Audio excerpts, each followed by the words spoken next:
Hi అండి. అందరికీ నమస్కారం. 'పాపే మా జీవనజ్యోతి' సీరియల్ ఈరోజు ప్రోమోలో ఏం జరగబోతుందో చూద్దాం. ఆదిత్య అయితే ఆనందితో మాట్లాడుతూ ఉంటాడు. నాకీ విషయం ముందే ఎందుకు చెప్పలేదు ఆనంది అని అంటూ ఉంటాడు. ఆ మాటలకి ఆనంది అలా చూస్తూ ఉండిపోతూ ఉంటుంది.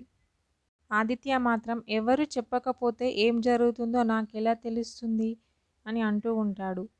చెప్తే నేను అర్థం చేసుకోలేను అని అనుకున్నావా?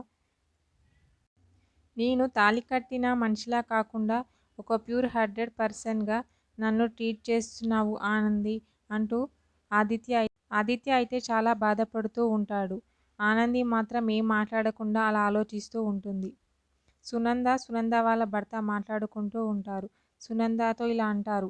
తల్లిగా నువ్వే ఇంత తాపత్రయపడుతుంటే ఇక భార్యగా తనెంత తాపత్రయంగా ఉండాలి అని అంటూ ఉంటాడు. ఆ మాటలకి సునంద మాత్రం అలా చూస్తూ ఉండిపోతూ ఉంటుంది.